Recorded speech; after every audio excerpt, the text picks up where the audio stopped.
This is Keep the Faith Ministry News. I'm Hal Mayer. As the U.S. Justice Department considers filing federal hate crime charges, Dylan Roof, 21, faces 9 counts of murder in a South Carolina state court, where he could be sentenced to death for the massacre. The 9 people were attending a prayer meeting June 17 at a historic AME church in Charleston when Roof opened fire. Roof sat with them for a while before opening fire. He reportedly said, "You are raping our women and taking over the country," as he shot them. The FBI says there's a high degree of certainty that Roof was racially motivated. Apparently, he posted a racist manifesto online prior to the shooting.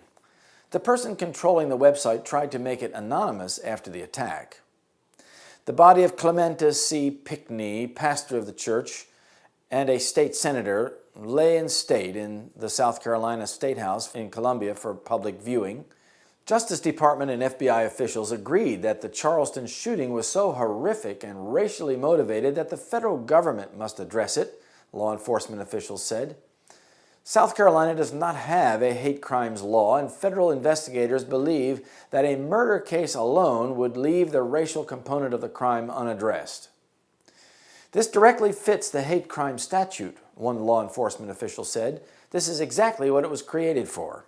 Federal and state prosecutors could both bring charges, and in such instances, they typically coordinate so one case does not undermine the other.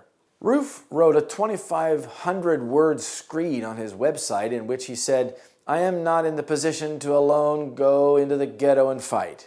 I choose Charleston because it is the most historic city in my state and at one time had the highest ratio of blacks to whites in the country.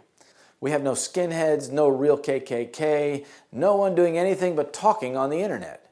Well, someone has to have the bravery to take it to the real world, and I guess that has to be me. The site also had a picture of Roof holding a Confederate flag among other racially charged photographs. The Confederate flag is a symbol to many of racism and has been the subject of a groundswell of calls for its removal from public places. State leaders in Mississippi are also under pressure to remove the flags. Satan loves racism, for it stirs the deepest fears and fosters the most heinous crimes. While ever Satan is permitted to manifest his power, racism isn't likely to disappear. It is continually promoted and encouraged by many factors and will only lead to further violence.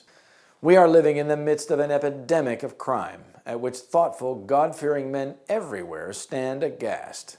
The corruption that prevails is beyond the power of human pen to describe.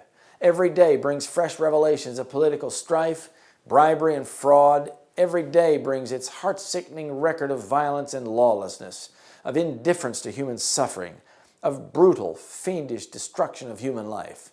Every day testifies to the increase of insanity, murder, and suicide. Who can doubt that satanic agencies are at work among men with increasing activity to distract and corrupt the mind and defile and destroy the body? That's Ministry of Healing, page 142 and 143. The earth also was corrupt before God, and the earth was filled with violence. Genesis 6, verse 11. Jesus' followers who show love and kindness to all amid the hatred and violence will hasten his return. This is Keep the Faith Ministry News. Thank you for watching.